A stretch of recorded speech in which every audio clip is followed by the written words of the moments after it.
Hey, welcome back to another video of how to use Basics. In this video, we are going to learn how to view your public keys in Unstoppable Crypto Wallet.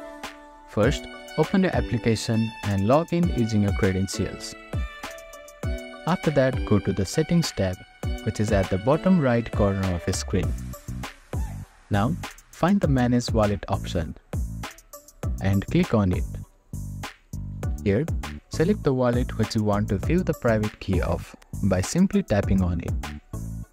After that, click on the three dots right next to the wallet.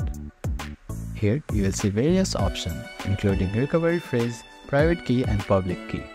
To view your public key, click on Public Keys option. Here, you will find two options, which is EVM address, which allows read-only monitoring of wallet holding assets on Ethereum, Binance Smart Chain and other EVM-based blockchain. To view the key, simply click on the EVM address. You can copy it and send it to others. You can click on Copy button to copy it.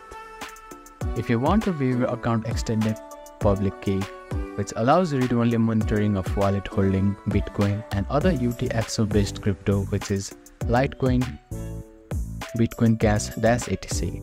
Click on Account Extended Public Key and you can see the key from here. You can also select the purpose and the blockchain and the account from here. You can simply click on Copy button to copy this public key. So that is how you can view your public key in Unstoppable Crypto Wallet. Thank you for watching this video. Please do not forget to like, share and subscribe to our channel and comment down if you have any queries.